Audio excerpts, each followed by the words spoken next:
Hi, Todd here from Urban Sound Studio, and today we are taking a look at using analog tape across a stereo mix. Now, this all started a few months back when a guy named Lucas from LW Sonics reached out to me and asked me if I had interest in his services, which is he's a mastering engineer that specializes in the use of analog tape. So we set up a meeting, and we had a nice long discussion, and it got interesting really quickly. We talked about all the benefits of tape as well as the things you need to be cautious about. In the end, I decided to take a 4-song EP and run it through his tape machine in 2 different ways. So before we get into the nitty-gritty of all the different things we're going to talk about today, let's listen to my stereo print, then the first tape print that Lucas provided, and then a second one which is slightly different. We'll get into the details in a bit, but for now, listen and see what you hear.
So did you hear a difference between the mixes?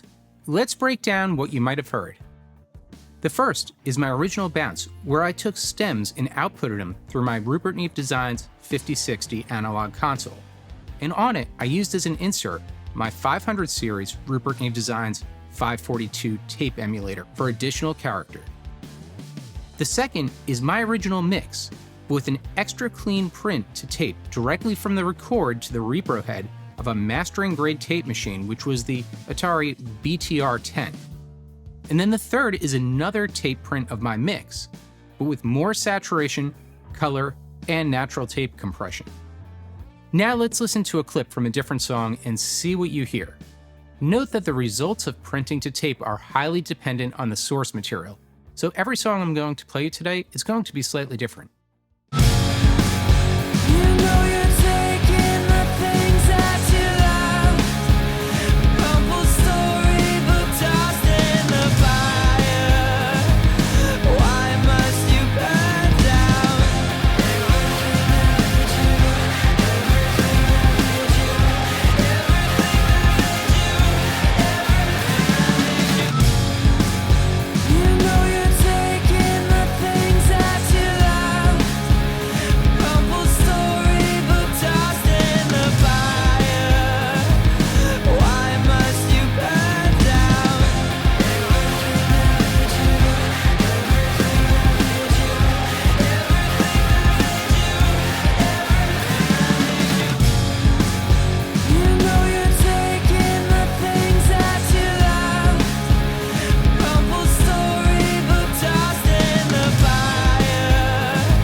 I've worked with tape machines in the past, but if I have to be honest with you, I got my start in the 1990s, and really that was the early days of Pro Tools.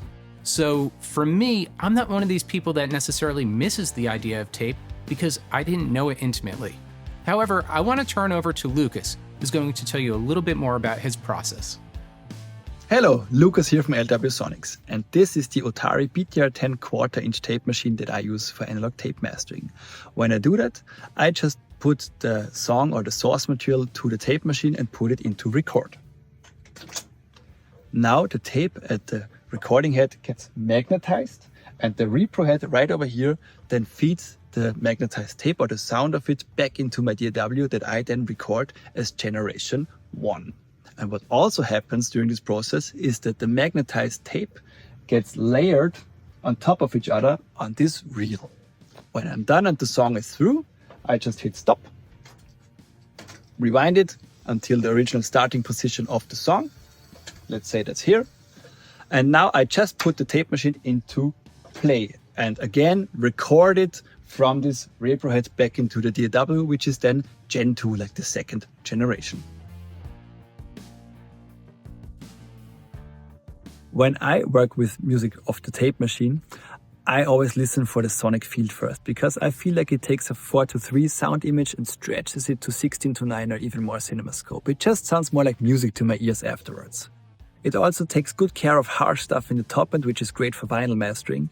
It sorts out the mid-range very well, so it leaves some space between the vocals and the snare drums and the guitars, and it glues together the bass frequencies nicely. But if you work for EDM or music where bass frequencies have to be very precise, tape is not your friend. I do alternative rock and heavy stuff, and therefore it's great. If I get sent in some punk rock material or stuff that's already very dense and heavy compressed in the mix, I even prefer Gen 2 because it even adds some more attitude to it. One short pro tip for using the tape adds some hiss to the material. Although this machine is known for its high fidelity and machines from like Studer Revox or Ampex add way more of those artifacts, I still always increase the top end before the tape, because if you do it afterwards, you just also increase that tape hiss. Now back to you, Todd. Now I want to play your third mix.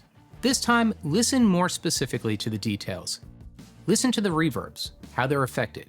Listen to the lead vocal, how it's positioned within the mix, how it either comes forward or is pushed back. Listen to the transient material, and whether it's compressed or enhanced. And in addition to that, listen to elements such as the body of a snare drum, and whether it gets fuller or tighter.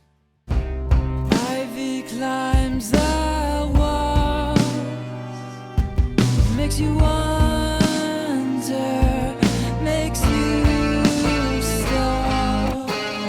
Birds tangle around your feet. What a stronghold I think you need. Ivy climbs the wall,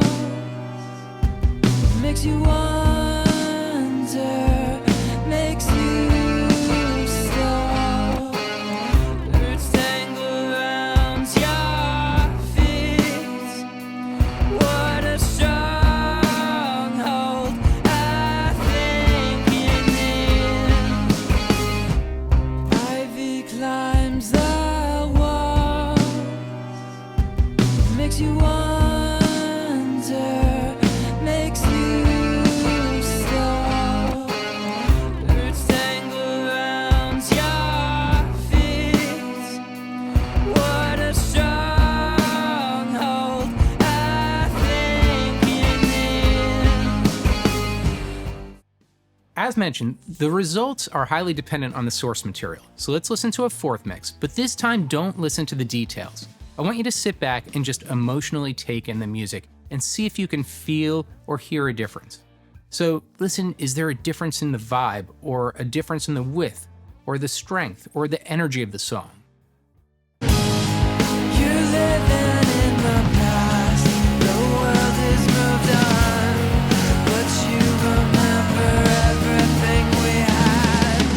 Oh, you're cold in my arms, like you lost your heart, like you lost your soul and everything is gone.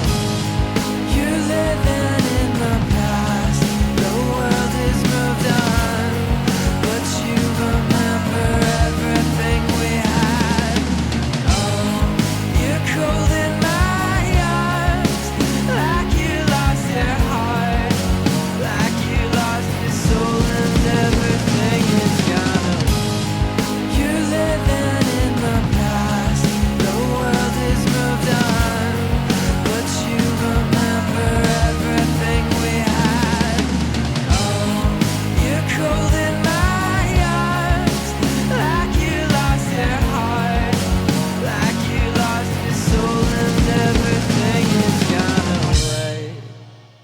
Thanks for watching. So what did you think and which mix did you prefer?